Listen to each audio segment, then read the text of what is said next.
A ideia desse vídeo é dizer como você pode se tornar melhor que 99% dos analistas, cientistas e engenheiros de dados, tá? Primeiramente, deixar claro que eu não estou dizendo que eu sou melhor que todo mundo, não é isso.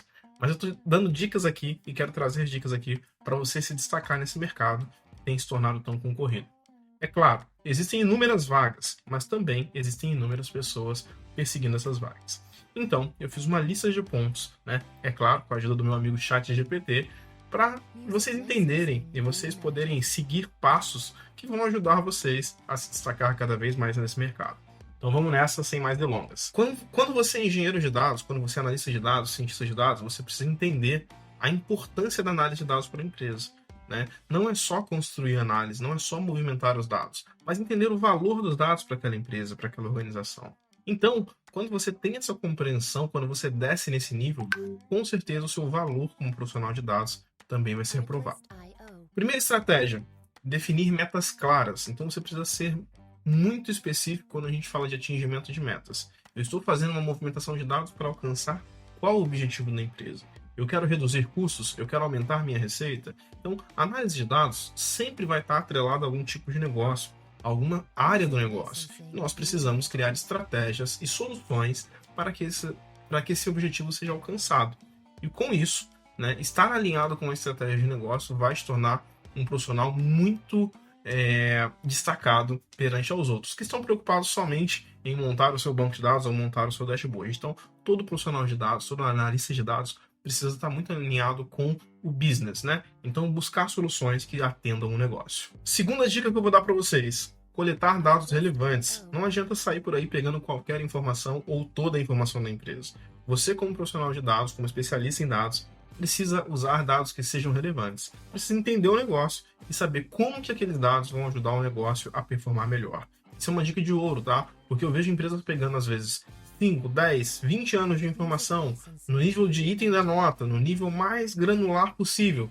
E isso não gera o resultado esperado na maioria das vezes. Então, se você é um profissional de dados e quer trazer resultado de qualidade, foque em trazer informação relevante, não toda a informação. Quarta estratégia, né, e não menos importante, garantir que as decisões estão sendo tomadas baseadas nos dados que você gerou.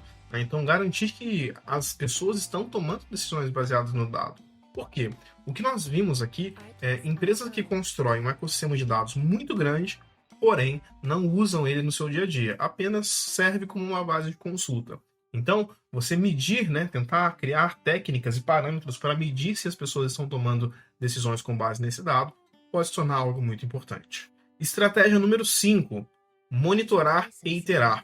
Pode parecer um impasse, ou pode parecer até um trocadilho, né? Mas geralmente nós somos áreas de dados que não temos dados.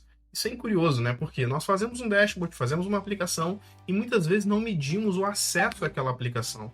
Então pode ser que exista uma oportunidade muito grande num dashboard que você já desenvolveu e você não está vendo. Por quê? Porque você não está monitorando o resultado dos seus dados. Então toda vez que você publica um dashboard, toda vez que você publica uma informação, você deve também monitorar quem está usando, por quanto tempo está utilizando, se aquela informação está sendo útil para mais de uma pessoa, né? Será que não teriam outras áreas que poderiam se beneficiar daquele dado? Então, eu preciso medir a minha área de dados. E iterar significa o quê? Aquilo que não está sendo usado, eu preciso melhorar. Então, se eu criei um dashboard, publiquei ele foi usado uma vez e não está sendo utilizado mais, eu preciso entender por que aquilo está acontecendo e melhorar esse dashboard para aumentar o uso da minha plataforma de dados. Concluindo, né? Então, para se tornar um especialista de dados, um analista de dados melhor do que a maioria, basicamente você precisa pensar fora da caixa e pensar em aspectos que a maioria não está pensando, né? Então, muitas vezes você vai ter um olhar de governança, um olhar de negócio, um olhar até mesmo de dono para aquele dado que você está cuidando, né? Para aquela fatia do dado que você está cuidando. E essas são as minhas dicas. Você concorda? Discorda? O que você acha disso? Deixa aqui no comentário. Um grande abraço, até o próximo vídeo.